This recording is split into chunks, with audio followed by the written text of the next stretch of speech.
ಸಂಪೂರ್ಣವಾಗಿ ಭಾರತೀಯ ಜನತಾ ಪಾರ್ಟಿ ಹೋರಾಟ ಮಾಡಿ ರೈತರಿಗೆ ನ್ಯಾಯವನ್ನು ಕೊಡಿಸ್ತೇವೆ ಅಂತ. ಅವರು ನಮ್ಮ ಭೂಮಿ ನಮ್ಮ ಹಕ್ಕು ಅಂತ ಅವರು ಇದ್ದಾರೆ. ಅದನ್ನು ಇವರು ಬಲವಂತವಾಗಿ ಕಿತ್ಕೊಳ್ಳೋದು ನೋಡಿದ್ರೆ ಇದು ನಾವು ಸಹಿಸೋದಿಲ್ಲ.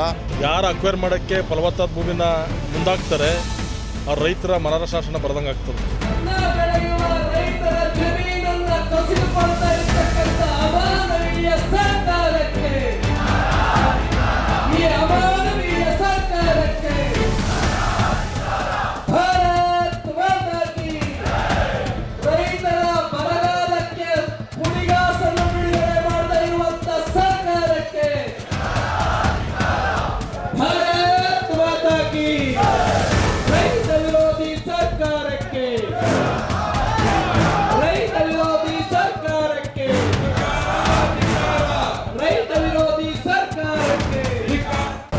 ಹತ್ತಾರು ಸಾವಿರ ಕುಟುಂಬಗಳು ತೆಂಗು, ಅಡಿಕೆ, ಗದ್ದೆ, ಭತ್ತ,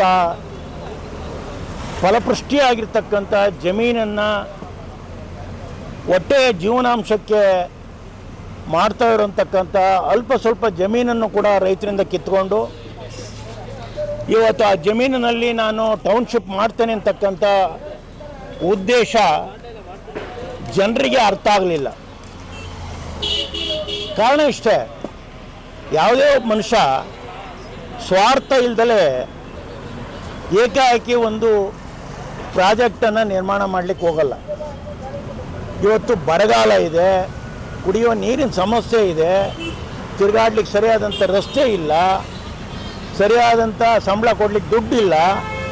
ಈ ರೀತಿ ಇದ್ದರೂ ಏಕಾಏಕಿ ಬರೀ ಟೌನ್ಶಿಪ್ನೇ ಯಾಕೆ ತೆಗೆದುಕೊಂಡ್ರು ಅನ್ನೋದು ಕರ್ನಾಟಕದ 7 ಕೋಟಿ ಜನಸಂಖ್ಯೆಗೆ ಇವತ್ತು ಅಚ್ಚರಿ ಕಾದಿರ್ತಕ್ಕಂಥದ್ದು.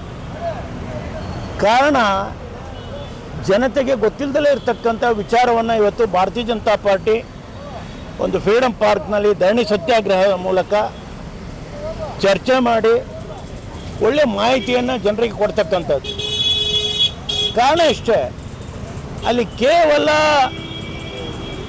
5-6 ಜನರ ಆಸ್ತಿ ಇವತ್ತೇನು 9,500 ಎಕರೆ ಜಮೀನನ್ನು ಅಕ್ವೈರ್ ಮಾಡ್ಕೊಂಡು ಟೌನ್ಶಿಪ್ ಮಾಡ್ತೀವಿ ಅಂತ ಹೊಟ್ಟಿದಾರಲ್ಲ, ಅದರಲ್ಲಿ ಭಾಗಶಃ 5-6 ಜನ ವ್ಯಕ್ತಿಗಳ ಜಮೀನು ಭಾಗಶಃ 80 ಭಾಗ ಇದೆ. ಇದಕ್ಕೆ ರಾಜಕಾರಣ ಅಂತಕ್ಕಂಥದ್ದು. ಆ ಜಮೀನಿಗೆ ಇವತ್ತು ಉತ್ಕೃಷ್ಟವಾಗಿರ್ತಕ್ಕಂಥ ದರವನ್ನು ನಿಗದಿ ಮಾಡಿ KDB ಮುಖಾಂತರ ಹಣ ಮಾಡ್ತಕ್ಕಂಥದ್ದೇ ಟೌನ್ಶಿಪ್ನ ಇವತ್ತು ವಿಚಾರ. ಇದು ರೈತಾಪಿ ಜನಗಳಿಗೆ ಟೋಪಿ ಆಗ್ತಕ್ಕಂಥ ಕೆಲಸ. ಆ ದೃಷ್ಟಿಯಿಂದ ಭಾರತೀಯ ಜನತಾ ಪಾರ್ಟಿ ಇವತ್ತಿನ ಧರಣಿ ಸತ್ಯಾಗ್ರಹವನ್ನು ಮಾಡುವ ಮೂಲಕ ಕಾಂಗ್ರೆಸ್ ಸರ್ಕಾರಕ್ಕೆ ಎಚ್ಚರಿಕೆಯನ್ನು, ಮುಖ್ಯಮಂತ್ರಿಗಳಿಗೆ ಎಚ್ಚರಿಕೆಯನ್ನು ಕೊಟ್ಟಿರ್ತಕ್ಕಂಥದ್ದು.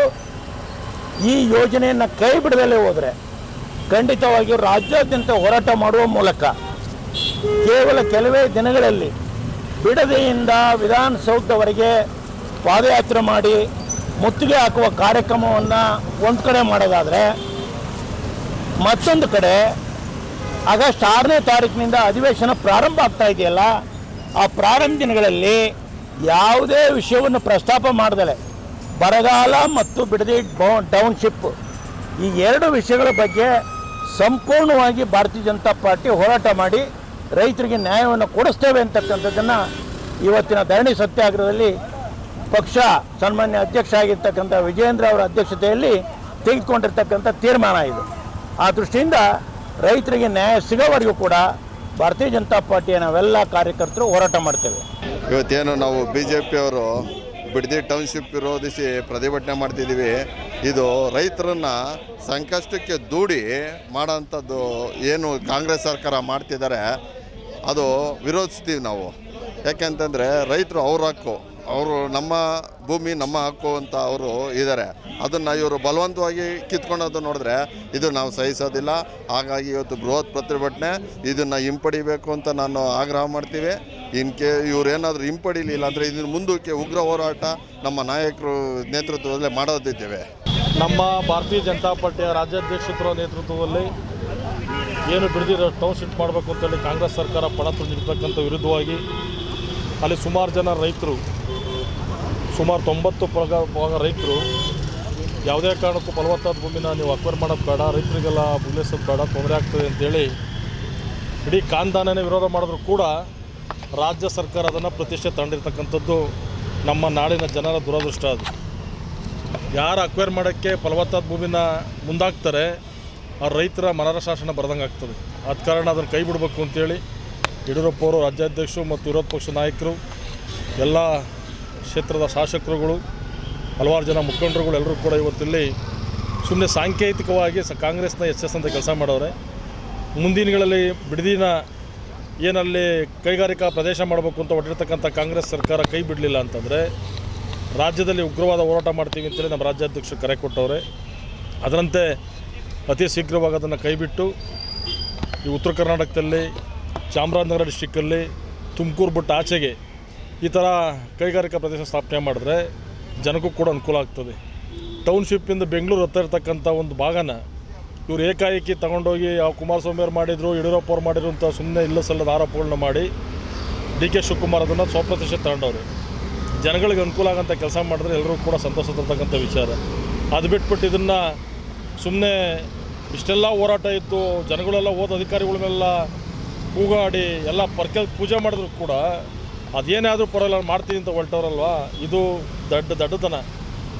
ಈ ಸರ್ಕಾರ ಮಂಡ್ಬಿದ್ದೆ ಅಂತಕ್ಕಂಥ ಮಾತನ್ನು ಹೇಳ್ಬೇಕಾಗ್ತದೆ. ಆದ ಕಾರಣ ಇದು ಅತಿ ಒಂದು 300-400 ಕಿಲೋಮೀಟ್ರ್ ದೂರದಲ್ಲಿ ಮಾಡಿದ್ರೆ ಅಲ್ಲಿಂದ ಇಲ್ಲಿಗೆ ಟ್ರಾನ್ಸ್ಪೋರ್ಟ್ ಮಾಡ್ತಕ್ಕಂಥವ್ರಿಗೆ ಕೆಲಸ ಸಿಗ್ತದೆ, ಡ್ರೈವರ್ಗಳಿಗೆ ಕೆಲಸ ಸಿಗ್ತದೆ, ಆ ಟ್ರಾನ್ಸ್ಪೋರ್ಟ್ ಮಾಡಿರ್ತಕ್ಕಂಥ ಉದ್ಯೋಗ ಸಿಗ್ತದೆ, ಇಂಡಸ್ಟ್ರಿ ಅಲ್ಲಿ ಆ ಭಾಗದಲ್ಲಿ ರೈತರುಗಳಿಗೆಲ್ಲ ಅನುಕೂಲ ಆಗ್ತದೆ. ಅಲ್ಲಿ ಒಬ್ಬೊಬ್ಬರು ಜಮೀನು ಕನಿಷ್ಠ ಪಕ್ಷ ಅಂದರೆ 100-150 ಎಕರೆ, 200 ಎಕರೆ, ಚಿತ್ರದುರ್ಗ ದಾಟಿದ್ರೆ 100-200 ಎಕರೆ ಐತೆ. ಅಲ್ಲಿ 5,000 ಎಕರೆ ಅಕ್ವೈರ್ ಮಾಡಿದ್ರು ಕೂಡ ಯಾರಿಗೂ ತೊಂದರೆ ಆಗೋಲ್ಲ.